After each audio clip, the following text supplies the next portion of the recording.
আপনি কি জানেন এই পৃথিবীতে এমন মানুষ নেই যার মন প্রতিদিন এক রকম থাকে।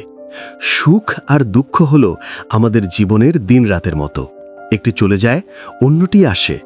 কিন্তু আমরা চাই শুধু দিন থাকুক, রাত যেন না আসে, শুধু হাসি থাকুক, কান্নার কোনো স্থান না থাকুক। কিন্তু জীবন তেমন নয়। জীবনের স্বাভাবিক নিয়মকেই যখন আমরা অস্বীকার করি, তখনই জন্ম নেয় অশান্তি। মানুষ এমন এক প্রাণী যার মনে অদম্য আকাঙ্ক্ষা। এক লক্ষ্য পূরণের পর শুরু হয় আরেকটি লক্ষ্যের পেছনে দৌড়। আমরা মনে করি আরও কিছু পেলে হয়তো শান্তি আসবে, কিন্তু যতই পাই তৃষ্ণা বাড়ে। এই তৃষ্ণাই সৃষ্টি করে অসন্তোষ। এই অসন্তোষই দূরে ঠেলে দেয় মানসিক শান্তিকে। আজকের ভিডিওতে আমরা খুঁজে দেখব কেন আমরা সুখ পেলেও সুখী থাকি না, কেন মন সবকিছুর পরও তুষ্ট হয় না, কেন শান্তি যেন আমাদের দৃষ্টি থেকে আড়াল হয়ে থাকে, এবং কিভাবে আমরা সেই শান্তিকে নিজের ভেতরেই খুঁজে পেতে পারি। আমরা ধাপে ধাপে বুঝব মন, অনুভূতি ও দর্শনের বাস্তব সত্য।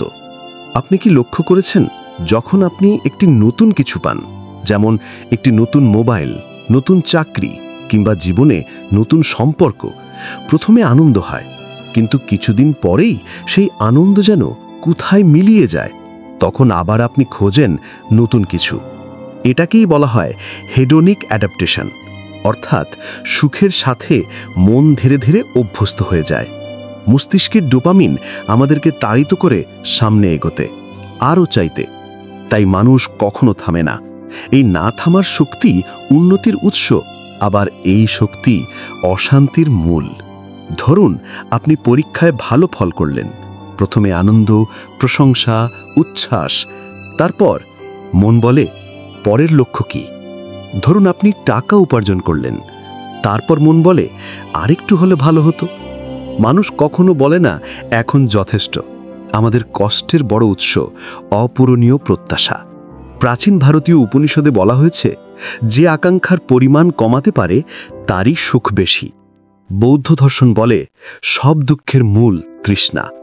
যখন আমরা যে কোনো কিছুকে স্থায়ী মনে করি, তখনই আমরা ভুল করি। কারণ পৃথিবীর প্রতিটি জিনিসই অস্থায়ী। বদলায় সম্পর্ক, বদলায় সময়, বদলায় মনের আবেগ। বদলে যাওয়া জিনিসকে চিরন্তনভাবে আঁকড়ে ধরলেই জন্ম নেয় দুঃখ। এবার চলতাম মনোবিজ্ঞান ও নিউরোসায়েন্সে। মস্তিষ্ক নেতিবাচক তথ্যকে বেশি গুরুত্ব দেয়। তার কারণ বাঁচার ইতিহাস। অতীতে বিপদ বেশি ছিল, তাই আমাদের মস্তিষ্ক শিখে গেছে আগে খারাপটাকে চিনো, বেঁচে থাকবে। এই কারণেই আমরা সুখের সময়ও ভয় পাই। আমরা খারাপ কল্পনা করি, সুখী মুহূর্তেও অশান্তি আসে। মস্তিষ্ক আমাদের রক্ষা করতে চায়, কিন্তু সেই রক্ষা অনেক সময় মানসিক শান্তির বাধা হয়ে দাঁড়ায়। এবার শুনুন গ্রিক দর্শনের কথা। অ্যারিস্টটল বলেছিলেন, সত্যিকারের সুখ আসে আত্মিক বিকাশের মাধ্যমে। তিনি সুখকে ভাগ করেছেন: 1 ক্ষণস্থায়ী আনন্দ, প্লেজার; 2 স্থায়ী পরিপূর্ণতা, ইউডাইমোনিয়া। প্রথমটি আসে ভোগে, দ্বিতীয়টি আসে মূল্যবোধে। যে নিজের লক্ষ্যে, নৈতিকতায় ও আত্মমর্যাদায় প্রতিষ্ঠিত, তার মনই শান্ত। এবার দেখি স্টোয়িক দর্শন কি বলে। যা আপনার নিয়ন্ত্রণে নেই তা নিয়ে চিন্তা নয়, যা আপনার নিয়ন্ত্রণে আছে তা নিয়ে কাজ করুন। আপনি নিয়ন্ত্রণ করতে পারেন আপনার চিন্তা, আপনার প্রতিক্রিয়া, আপনার সিদ্ধান্ত, কিন্তু আপনি নিয়ন্ত্রণ করতে পারেন না অন্যের আচরণ, সমাজ, ভাগ্য। অতএব যা নিয়ন্ত্রণে নেই তা ছেড়ে দিন, দেখবেন মন অনেকটা হালকা।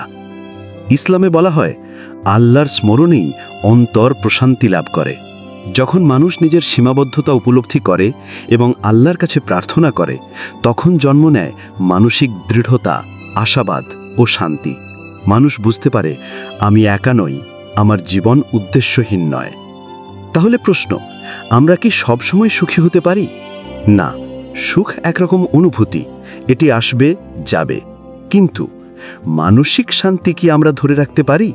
হ্যাঁ, যদি সঠিক পথে চলতে পারি, শান্তি দীর্ঘস্থায়ী হতে পারে। এবার আমরা বাস্তব সমাধানের দিকে আসি। মানসিক শান্তির জন্য যা যা প্রয়োজন: 1 পরিবর্তন মেনে নেয়া, 2 কৃতজ্ঞতা চর্চা করা, 3 অতীতের অনুশোচনা নয়, ভবিষ্যতের ভয় নয়, বর্তমানকে গ্রহণ। 4 মূল্যবোধের সাথে জীবনযাপন। 5 আত্ম উন্নয়ন, অন্যকে নয় নিজেকে ছাড়িয়ে যাওয়া। 6 আধ্যাত্মিকতা, প্রতিদিন কিছু সময় আত্মার যত্ন।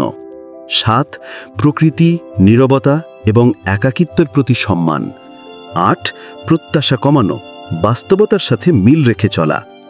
যে ব্যক্তি বলে যা আছে আমি তাতেই শান্ত, তার মন কখনো শূন্য হয় না। কিন্তু যে বলে আরও চাই, আরও আরও, সে জীবনভর দৌড়ে ক্লান্ত হয়, কিন্তু পৌঁছতে পারে না শান্তির ঠিকানায়। বিশ্বের সব দর্শনের মূল কথাই একই: সুখ ক্ষণস্থায়ী, শান্তি স্থায়ী। সুখ বাহিরে, শান্তি ভিতরে। যে ভিতরের ভরসা খুঁজে পায়, তার চোখে অশ্রু আসলেও তার মন থাকে স্থির, ঝড় এলেও তার হৃদয় থাকে শান্ত।